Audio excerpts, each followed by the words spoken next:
안녕하세요. 성부와 성자와 성령의 이름으로 말씀을 전합니다. 오늘 본문은 다니엘서 9장입니다.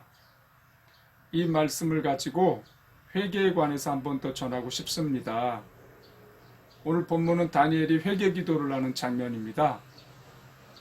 다니엘이 예레미야서를 보다가 예루살렘이 70년 동안 황폐하게 될 거라는 말씀을 봅니다. 그러자 이제 그렇다면 하나님께서 우리 그 민족을 회복시켜 주실 것인가 하면서 이제 회개 기도를 드리는 장면이거든요. 근데 이 회개하는 장면에 특이한 내용들이 있습니다.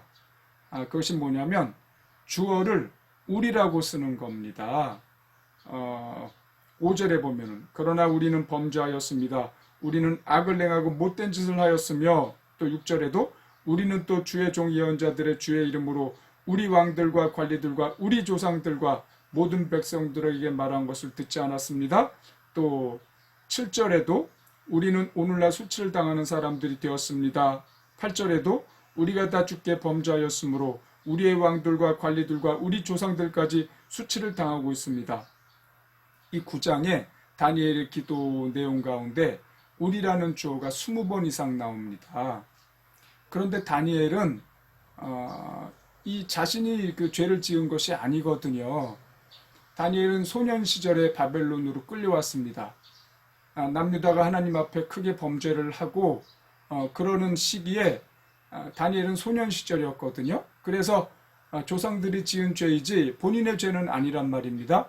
그런데 자신도 그 죄인 가운데 한 사람으로 포함을 시켜서 우리라고 말하면서 기도를 합니다. 이러한 태도가 중보기도자의 태도입니다. 나도 죄인이다.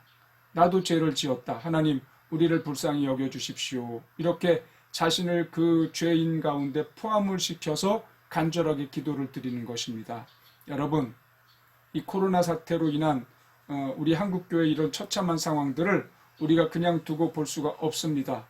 또 이 교회뿐만 아니고 전 세계의 이런 처참한 모습들을 우리가 그냥 두고 볼 수가 없습니다. 우리가 대신 기도해야 합니다. 우리를 그 죄인 가운데 포함시켜서 기도해야 합니다. 그 죄의 가장 큰 핵심은 우리가 코이노냐를 하지 않은 것이다. 이것을 가지고 기도해야 되는데요. 나를 그 가운데 포함시켜야 합니다. 그리고 내 기도를 들으시고 하나님께서 코로나를 종결시키신다는 믿음을 가지셔야 합니다. 다니엘도 자신이 이스라엘의 대표는 아닙니다. 단지 높은 고관일 뿐이죠.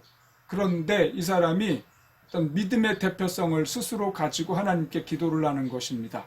그러자 하나님께서 가브리엘 천사를 보내셔서 기도를 들으셨다고 하시면서 앞으로 일어날 일을 말해 주십니다. 이와 같이 스스로 믿음을 가지고 대표자라는 마음을 가지고 깨달은 사람이 대표자인 거거든요.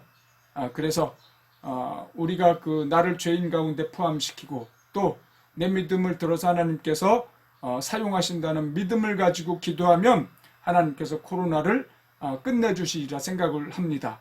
또 그것뿐만이 아니고 우리 교회를 쇄신시켜 주실 것입니다. 우리가 이런 믿음을 가지고 기도해야 되겠습니다. 기도하겠습니다.